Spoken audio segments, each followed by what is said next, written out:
Welcome to Oet for you. Today we are going to discuss about BMI. Talk about BMI and obesity. So first of all, let's talk about just the definition. What exactly is BMI? What does it stand for? So BMI stands for body mass index. Okay. It's a calculation. So we take a person's height and a person's weight. We convert that into metrics, so centimeters and meters, or kilograms and meters, and we calculate weight per body surface area. Okay. So it's measured in kilograms per meter squared. Okay.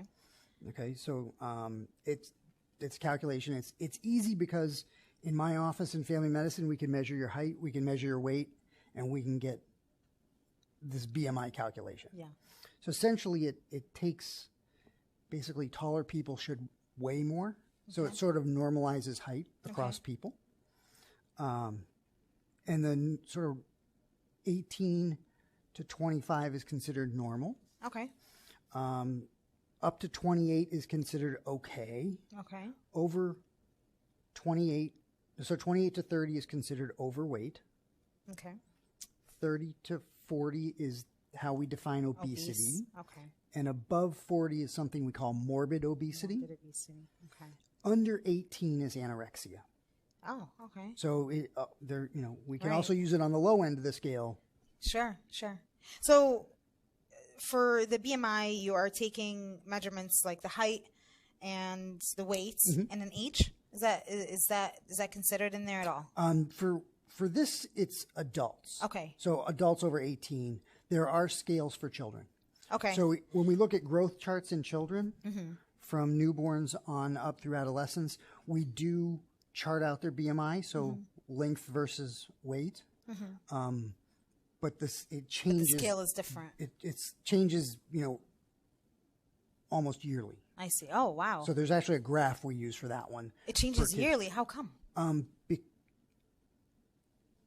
Because as kids grow, they tend to have less weight per height. I see. So it's a little bit of a different thing. We look at a curve. I see. Rather than so when we're talking about BMI in adults, that's the 18 to 25 and 30 and 40. I do remember my two little kids at the pediatric office. It's always a scale to show the length of everything from head measurements to length to height. Yep. Okay, great. So it is used on kids, just kind of like a different measurement. Now, I want to ask if it is accurate. BMI, I've heard that it might not be accurate because it doesn't measure muscle mass, and if so, why is it still being used? Right. So it doesn't tell you anything about body composition. Right. So there are people, particularly competitive bodybuilders or power lifters, who carry a lot of muscle mass, whose BMI will be high because they weigh more, and it's not really a good indication of what their body composition is. Right. For the vast number of Americans, it's a good rough estimate. Okay. So you would call it a rough estimate, but not too accurate, correct? And it's more accurate outside the normal range. So if somebody has a BMI of 50, Then okay, you you can pretty much tell that they're right. carrying a lot of extra body fat. Right. Where if somebody has a BMI of 28, does getting it down to 27 mean much? Probably not. I see. Okay. And then underweight. So if somebody's got a body mass index of 16, Right. that's clearly in the anorexic zone, and that's pretty accurate too. Sure. You can't really have such a low body mass, Right. and be carrying a lot of fat.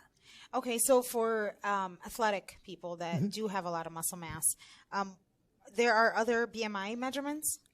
Well, there are other ways to measure body composition. Okay. So BMI is BMI. You need height and weight, and I see. that's it. Okay. So you can measure body composition. There's several different ways to do it. The latest is a thing called plasmography, where you stand on a scale that has metal plates, and you hold on to a hand thing, and they measure the electrical resistance of your body. Interesting. And the idea is that fat is an insulator, and it will change the electrical resistance. That's all I know about that. You now know everything I know about these scales, but you will see them advertised. You can buy them for home. Oh, okay. A lot of gyms have them. Sure. The caliper testing is probably the standard tried and true method of a exercise physiologist goes and measures skin folds on different parts. So that's the fat measurement. That's the fat when it measurement. pinches your So then- fat. Right. And they Okay. take, I think, 12 or 15 different measurements to, Oh, to okay. calculate body fat. You can also do underwater weight. Okay. And I'm not sure if we do that at Cleveland Clinic, but I've heard of it being done, is where you weigh somebody in a pool.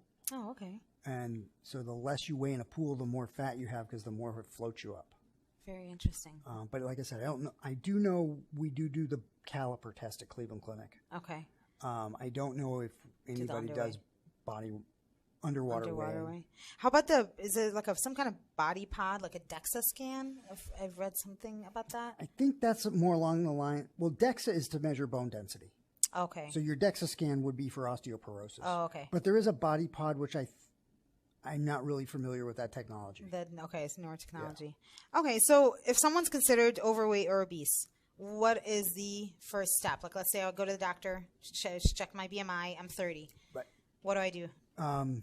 So the first line treatment is diet, exercise, weight loss. Okay. And also setting, what's your target? Goals, yeah.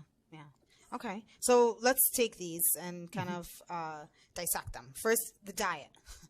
So right now, with the abundance of food around us, we have highly processed foods. We have a lot of sugar. We have a lot of cardboard boxes. So what is healthy? Okay, so first, I heard this recently, and I can't remember where I heard this quote, but somebody was talking about the standard American diet. Yeah, the SAD diet. SAD. And I really think that's true. Yeah. In this country, low quality food is cheap and high quality food is expensive. Right. So most Americans do eat a pretty poor diet, either because financially they can't afford it, or because out of time constraints. It's hard to work a job or work two jobs and come home and cook a meal from scratch and get the kids to basketball practice or softball practice or dance or, we all lead these sort of crazy busy lives. And so I think we cheat ourselves on our diet and, getting more takeout, more fast food, or just things we can put in the microwave. Yeah. So convenience and cheap equals unhealthy. Yeah. Right? Yes. Okay. So what do you think about something like the diets that are out there right now? One of the big ones I always talk about is ketogenic diet, high fats, low carbs, very low carbs, and basically almost no sugar, right? So what's your take on sugar, fat, and carbs in this whole diet thing? Okay. So the keto diet is a whole lot like the Atkins diet from, 10 years ago? Yeah. And what it does is it puts your body into a state where you're burning calories The ketosis. because you're not getting any sugars in, so you've got to convert either fat or muscle to sugar. Sure. So you become ketotic. They work. I find most people can't do them for very long. Yeah, seems like a short-term thing. Because they're so restrictive, and it's 100% or nothing. So you've got to either hit them every single day, or they don't work. Okay. So if you can do it, they work. You will lose weight. Hard for the long term. But they're hard for the long term because they're so restrictive. Right. So what do you suggest? What is a diet that you would recommend? So the diet I favor most is along the lines of the Mediterranean diet. Okay. Mainly fruits and vegetables with whole grains, whole nuts. Protein comes from seafood is probably the best. Protein that comes from nuts and soybeans, legumes. Minimize the red meat. Okay. Is soy good for us? Soy is good for us. Soy is good for us? Okay. So I want to talk about drinks. Okay. Because you see energy drinks and healthy diet drinks. Every brand has some kind of diet going with it. But then you hear about what diet actually is and the sweeteners and what it actually does to the body. So what do you say to the people that are trying to go healthier and they're going for diet drinks? So if we're talking about like carbonated sodas or carbonated energy drinks, we generally recommend people not consume those. Even diet sodas there's some effect on increasing weight in people who drink regular amounts of diet soda. Okay. Now, it may be sort of a decisional balance thing where people, okay, I'm having a diet soda, so therefore I can have the large fry. So we're making trade-offs. Yeah. There may also be something to stimulate appetite. From the diet, from the sweetener? Yeah, because it tastes like sugar, it may stimulate your appetite. And our body doesn't know the difference. It just knows that it's taking in something really sweet. Right. Okay. So regular, you're talking about like someone taking a daily soda or diet is just as bad. Right. Okay. And, you know, we're really concerned about the energy drinks. There has been some about reported issues of heart problems in people who consume high quantities. You know, people who are drinking 6, 7 of these cans per day. Wow. There has That's been a large amount. Right. It's a lot of caffeine. That is, yes. And a lot of sugar. Right. Tons of sugar. The other drinks you see out there, there are, you know, healthy drinks. So, like, one thing I see a lot of is a meal replacement shake. Okay. So the label should read like a balanced meal with some fats, some carbohydrates, and some proteins. Okay. And I usually tell my patients these are okay to have, particularly if you can't get lunch. Okay. So, you know, if you're going to go through a drive-through to get lunch, I would rather you have something that's more of a balanced meal in a shake. Okay.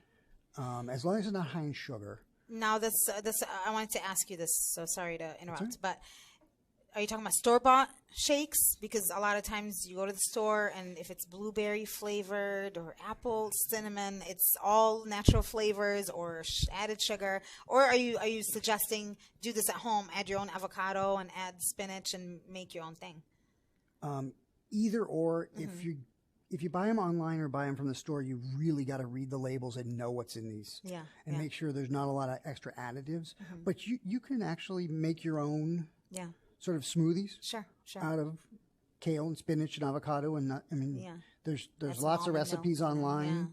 But I would rather somebody have one of that than, you know, sort of resort to fast food for particularly for lunch. Convenient lunch. Sure. So what about a drink like, let's say, like amino acid, I don't know if you call them supplements or shakes or drinks that people drink with water, sometimes on a daily basis. Again, there's a lot of weird labels on the back that when I look at it, I have no idea what I would be taking in. And I think of those more as sports-centered things. Okay. You know, the original one is Gatorade. Yes. Which was, you know, designed for the Florida Gators football team to rehydrate them while they're playing football in Florida. Right. Not designed for, you know, driving around, running errands, chasing kids, and drinking. Yeah. But then there's also pre-workout, sort of intra-workout and post-workout drinks that for somebody who's a moderate to competitive athlete may be the right thing for them. Okay. So these are okay as long as you're moving on a daily basis and you're using your muscles. Right. So I run triathlons. Okay. So, you know, the longest one I do is a 6-hour, swim, bike, run. Okay. And you lose a lot of fluids, a lot of electrolytes. So we use electrolyte solutions and sugar supplements during, but not while I'm walking around in my day-to-day life. Right. You know, a lot of people who do strength training, it's recommended to take in some protein within 30 minutes of your strength session. And that can be broken down branched chain amino acids, protein. It could be a chicken breast. There is some benefit to recovery by taking in some protein post-workout, post-strength workout. Okay. So depending on what you do, your nutritional needs may vary, especially when you get into long endurance racing. Sure. So let's keep talking about exercise if that's okay. Because, I mean, looking at obesity right now, most of us have, you know, a 9-to-5 job, sitting in a cube. We don't get to walk around much. Right. So is this another reason the sedentary lifestyle is causing obesity? And how much exercise should we, I mean, is a half hour a day okay to just walk? So Americans are definitely not a walking culture. You know, we will drive 2 blocks to the convenience store in our cars. And a lot of our infrastructure is not set up to encourage walking. Right. So most neighborhoods don't have stores you can walk to. I see. A lot of neighborhoods don't have sidewalks. The recommended minimum exercise is 150 minutes a week. Okay. So that works out to a half an hour, 5 days a week, Okay. of moderate exercise, which is a brisk walk or faster. Okay. So if you can walk and hold a conversation, that would be a brisk walking pace. Okay. So half hour walk every day, at least 5 times a week. Mm-hmm. That's it. And that'll get you. Okay. That, good. that's minimum. Yeah. That's not it. But yeah, that's at least what you should be doing. So, if you're talking about burning off excess fat calories, you're going to have to do more. Okay. All right. So let's talk about genetics. Okay. Do genetics play a role? How our body processes food into energy, how much fat is stored? Could that be genetic related? Could be. That's really kind of hard to sort out. Okay. With some rare exceptions. So your genetics come from your parents, and most people are raised by their parents. So you're raised in the same environment as your parents, and if your parents are not active and are sedentary and overweight, then Most you're likely. likely to be it. And it's really hard to separate, is that from the way you were raised, or is that from the genetic code you inherited? I see. So it's hard to separate that one out. There are certain very rare genetic syndromes that do lead to overeating, but exceedingly rare. So what you're saying is environmental factors, or how you're raised, how mom brings, home pizza every other day and they're always drinking Coke and stuff like that. That could be a factor versus it just being genetic. Right. Okay. Right. Well- and it's probably a combination of both. Okay. It could be a combination of both. So to break the cycle, just work out, eat healthy, stay away from energy drinks. Right. All right. And what about stress? Stress seems to be a culprit of a lot of things: overeating, undereating. I mean, cortisol is a hormone that plays a huge role in that, correct? Right. Can you talk about that? So, right, cortisol is your stress hormone. It's one of your fight or flight hormones. Our adaptation to stress is highly variable. Some people feel stressed out and just work more, and don't take care of themselves. Right. Other people feel like if I'm stressed out and I go do my workout, even half hour, 40 minutes, my stress level comes down and I'm more productive. It plays into sleep too. So if your stress level is high, you're less likely to get a good night's sleep. Yeah. And then if you don't sleep, you're going to be really stressed out. Right. It's like a cycle. So it's a cycle. I talk to people all the time who I fall asleep okay, and then 4 or 5 o'clock in the morning, I wake up, and as soon as I wake up, I'm thinking about work. Wow. And I can't go back to sleep. So what do you say to those people? There's a lot of people that are workaholics that just work all the time and can't shut that off. You have to suggest? convince them to change that. Yeah. Whether it's, periodically schedule vacations or, on your daily calendar, put your workout in as an appointment. Yeah. And actually just schedule your workouts as part of your daily routine. So just like meetings, put time in there, half hour for a brisk walk? And I tell, I have a fair number of patients who travel a lot for work. Sure. So they're flying either domestically or internationally. And, when they land at their destination and they have business meetings and the company's paying for them to be there, it's hard not to just work and work and work and work. And same advice.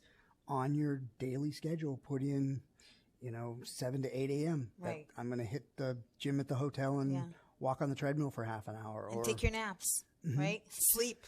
So let's talk about sleep a little bit. Okay. Because we underestimate sleep and what it can really do for our body. I mean, the hormonal changes that can come from not sleeping enough, can that make us overeat or crave junk food? I mean, I've read that. It can. There's a sort of a flip side to that too, is that obstructive sleep apnea is weight related. Okay. So the soft tissues on the upper respiratory tract system tend to collapse when people weigh more. Wow. So we see a lot of people who are overweight also have obstructive sleep apnea. So if they're stopping breathing multiple times, hundreds of times per night, then they're not getting that regenerative sleep. Sure. So in talking to people who are overweight, that's another thing you want to look into is, do you have sleep apnea? Right, right. So how many hours of sleep should someone should make sure that they're sleeping at night? Because again, that's another thing. We work a lot, kids, it's just life is busy. We sometimes get 5 hours, sometimes we get 8 or 9. What is Good target is 6 to 8. 6 to 8 hours. Okay. So 6 to 8 hours would be normal, and that wouldn't change any kind of hormones or anything like that in the body. Okay. So how about some side effects from some medicines that people take, or any kind of medical conditions, or even thyroid? Could that all affect Sure. obesity? Sure. So underactive thyroid is related to weight gain. Underactive. So one thing, if you see the doc, if you go see your family doc and say, you know, I'm overweight, they should at least run some blood tests, check a thyroid, check your kidney, liver, check a sugar, make sure you're not diabetic. Sure. You know, people with diabetes gain weight because they can't process the sugars properly. Right. And that's sort of the weight causes the diabetes, and the diabetes makes the weight. It's Another cycle. Another cycle. Yeah. Certain we call them atypical antipsychotics. They're used often in second or third line for like depression treatment. Okay. Can stimulate appetite, can cause weight gain, can elevate your cholesterol. So anybody on these certain classes of medication should have periodic blood testing. And the blood testing is to check the sugar for diabetes? And to check the cholesterol. Cholesterol, okay. As well. Okay. Because heart disease is a big deal with obesity, is that so obesity is related to heart disease, related to, you know, the increasing number of people in the United States becoming diabetic, increasing problems with arthritis. Right. I mean, if you weigh 350 pounds, you're putting all that force through your knees. Sure. So I know we talked a little bit about cholesterol right now. We did talk about diet earlier, but I want to go back to it. Something like saturated fat and cholesterol. We've heard many different things, and you know, a lot of our dietary guidelines used to say to stay away from meats and to stay away from fat and saturated fat. Now, coconut oil is not that bad for you. Something like the keto diet. What is your take on that? Well, the keto diet, you're tricking your metabolism. Yeah, but you're eating a lot of fat, right? You're getting a lot of fat, or could be saturated fat from coconut oil and things like that. You know, you should have some proteins, some fats, some carbohydrates, and each one has the good, better, and best. So, you know, we heard a lot about corn syrup during the Super Bowl. Yeah, seriously. But you know, we do tell people to avoid products sweetened with corn syrup. Yeah. And same thing with fats. Fats that come from nuts, Corn, avocados are better for you. Cold water fish tend to be better. So the omega-3s.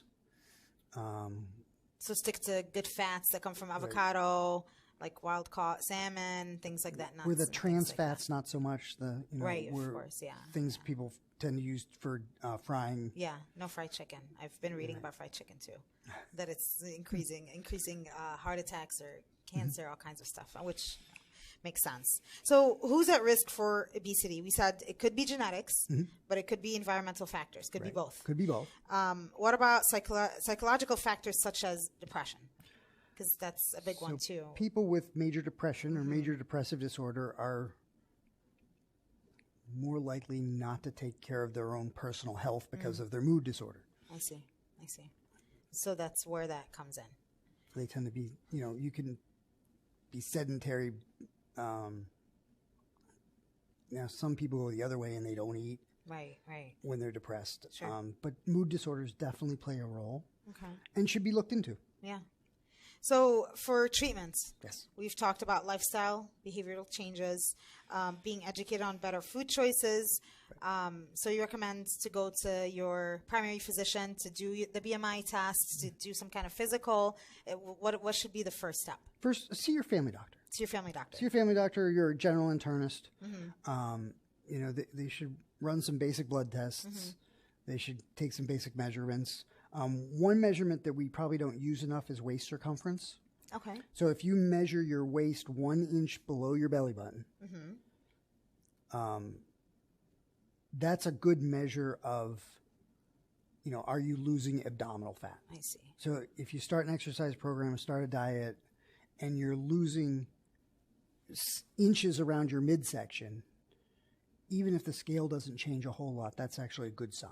So tell me why the midsection. Is it because just that's the stubbornness fat? Well, that tends to be the fat we associate most with disease. I see. Is the midriff area. truncal obesity. Okay. And that's where you tend to carry most fat gets deposited there. So if you're losing inches around your midsection, which is a little bit higher than your belt line, okay, then that's a sign that you're losing fat, especially if you've gone from being sedentary to now maybe doing some strength training, you put on a little muscle, the BMI may stay the same. Right.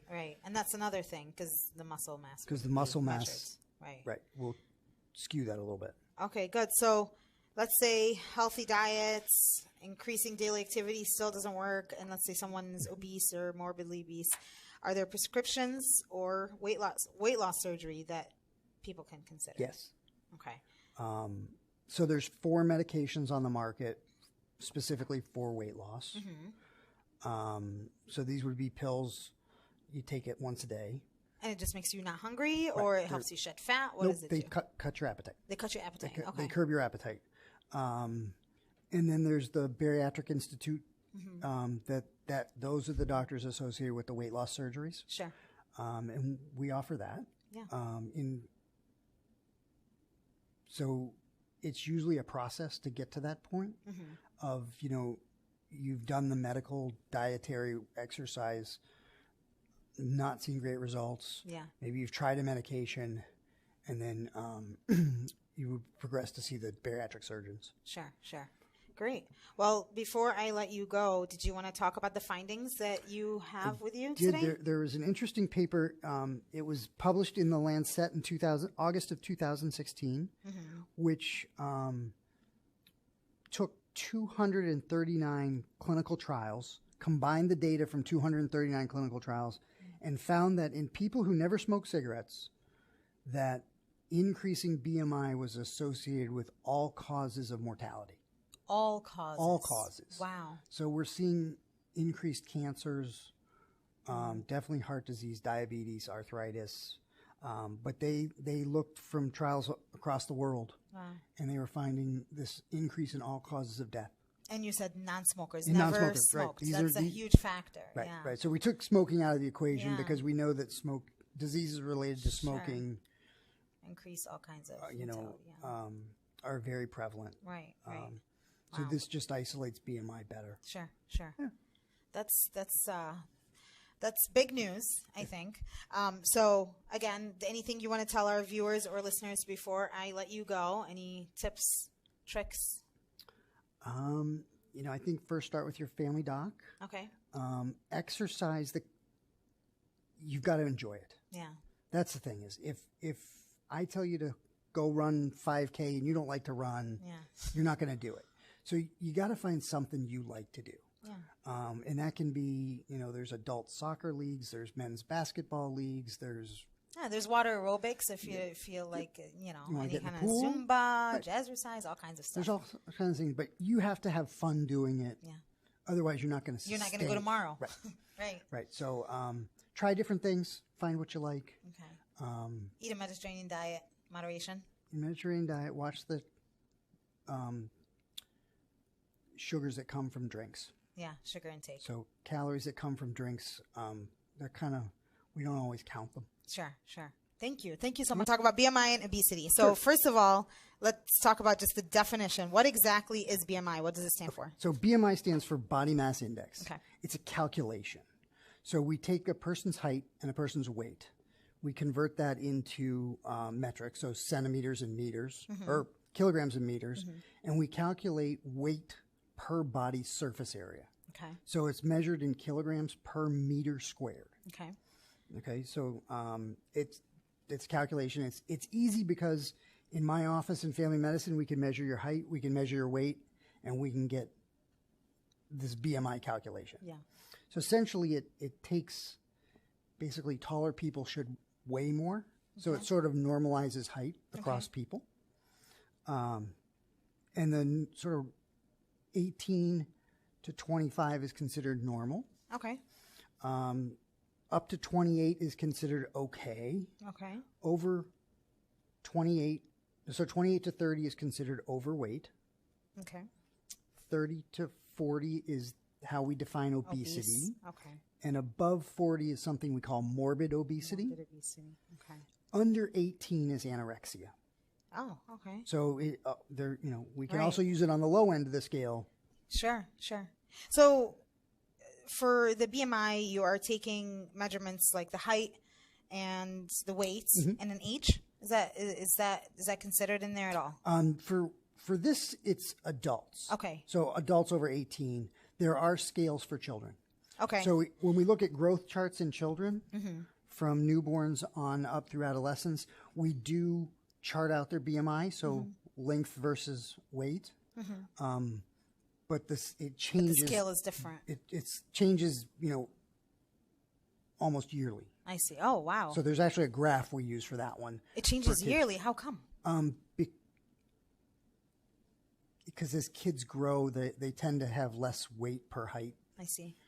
So it's a little bit of a different thing. We look at a curve. I see. Rather than so when we're talking about BMI in adults, that's the 18 to 25 and 30 and 40. I do remember my two little kids at the pediatric office. It's always a scale to show the length of everything from head measurements to length to height. Okay, great. So it is used on kids, just kind of like a different measurement. Now, I want to ask if it is accurate. BMI, I've heard that it might not be accurate because it doesn't measure muscle mass, and if so, why is it still being used? Right. So it doesn't tell you anything about body composition. Right.